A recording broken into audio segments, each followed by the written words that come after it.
দিন হলো সাপ টাপ ধরতেই পারি না, কোনো জায়গায় পাই না, সাপ কই থাকে সারা।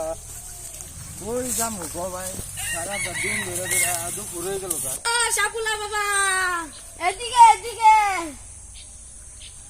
সাকুলা বাবা আমার এই যে ধান খেতে মধ্যে যে বড় একটা সাপ ঢুকছে, ধান কাটা পাইতেছি না, ধান সাপটা ধরে লয়ে যাও।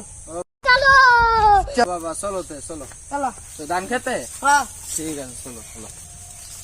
আয় তোর বাবা, তোমার জান লাগতো না, বহুত বড় হাফ আছে বুঝছো।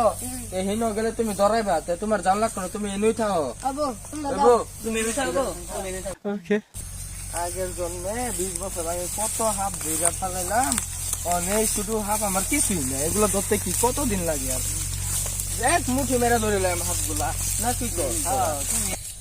ওই ওই ওই তোরা থাম থাম, হাফটা এনুই আছে, আমি গন্ধ পাইছি। क्या बोला तूने? তোরা থাম, এখানেই থাক।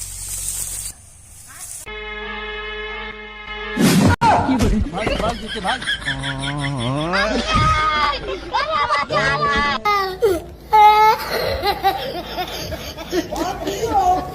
বাবা